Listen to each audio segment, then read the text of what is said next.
രാജാവും യോദ്ധാവും യുദ്ധഭൂമിയിലേക്ക് എത്തിച്ചേരുമ്പോൾ കാറ്റിൽ ഒരു അസാധാരണമായ ഭാരത്വം അവർ ശ്രദ്ധിച്ചു. അതിർത്തിയിലേക്കുള്ള പാതകളിൽ പൊടി പടർന്നിരുന്നു. പക്ഷേ ആ പൊടിയിലുമപ്പുറം ശത്രുസേനയുടെ കുതിരകളുടെ കാൽച്ചവിട്ടുകൾ ദൂരത്ത് കേൾക്കാം.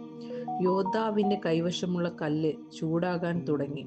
അത് ഒരു മുന്നറിയിപ്പ് പോലെയായിരുന്നു. ഏതോ വലിയതോ ഭീകരവുമായ എന്തോ വരുന്നതുപോലെ. ശത്രുവിന്റെ ആദ്യ നീക്കം. അവരുടെ മുമ്പിൽ ഒരു ചെറുസേന വന്നിറങ്ങി. അവരിൽ പലരും ഇരുണ്ട വസ്ത്രം ധരിച്ചിരുന്നു.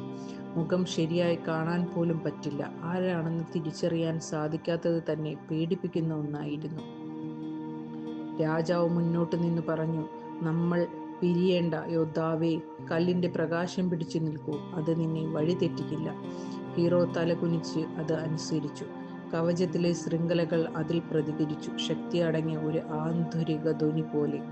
ആദ്യ ഏറ്റുമുട്ടൽ. ശത്രുക്കൾ മുന്നോട്ട് കയറി. പക്ഷെ അവർ ആക്രമിച്ച രീതിയിൽ ഒരു വിചിത്രതയുണ്ടായിരുന്നു. ഓരോ പേർക്കും ഒരേപോലെയുള്ള ചലനം, ഒരേപോലെയുള്ള നിലവിളി.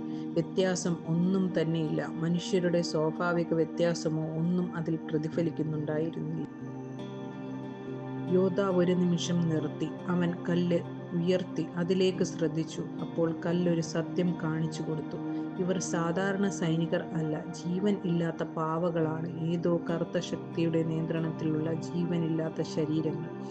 ഇത് രാജാവിനോട് പറഞ്ഞപ്പോൾ അദ്ദേഹം നിശബ്ദമായി പറഞ്ഞു, "അതായത് ശത്രുവിന് നമ്മളെ പരീക്ഷിക്കാനാണിത്. യഥാർത്ഥ യുദ്ധം ഇതല്ല."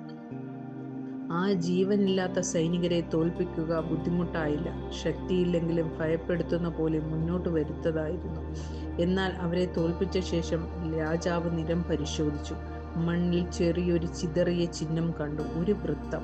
വൃത്തത്തിനുള്ളിൽ 3 രേഖകൾ. അതിനു ചുറ്റും കറുത്ത പുക പോലെ പടർന്ന അടയാളങ്ങൾ. "ഇത് ഞാൻ ചെറുപ്പത്തിൽ കണ്ടതാണ്," രാജാവ് പറഞ്ഞു. "അന്ധകാര ജാതിയുടെ മന്ത്രവാദികളുടെ ചിഹ്നം. നമ്മുടെ കരുതിയതിലും വലിയ ശക്തിയാണ് നമ്മുടെ നേരെ നീങ്ങിയിരിക്കുന്നത്." ഹീറോ കല്ല് പിടിച്ച ചിഹ്നത്തിന് സമീപമെത്തി. കല്ല് കൂടുതൽ പ്രകാശിച്ചു. അവന്റെ ഹൃദയം അല്പം വേഗത്തിൽ അടിച്ചു തുടങ്ങി. കല്ലിന്റെ പ്രകാശം ഒരു ദിശയിലേക്ക് ചൂണ്ടിക്കാട്ടുന്നത് പോലെ മാറി. പടിഞ്ഞാറൻ മലനിരയിലേക്കുള്ള വഴി. യോദ്ധാവ് മൃദുവായി പറഞ്ഞു, "മഹാരാജാവേ, കല്ല് നമ്മെ ഏതോ പ്രത്യേക സ്ഥലത്തേക്ക് വിളിക്കുന്നു." രാജാവ് അത് കേട്ട് ഒരു നിമിഷം ആലോചിച്ചു. പിന്നെ പറഞ്ഞു, "ഈ യുദ്ധത്തിന്റെ അടിത്തറ ശത്രുവിന്റെ സൈന്യമല്ല, അവരുടെ ഉറവിടമാണ്. നമുക്ക് കല്ല് കാണിക്കുന്ന വഴിയിലേക്ക് പോകാം." എന്ന് രാജാവ് പറഞ്ഞു.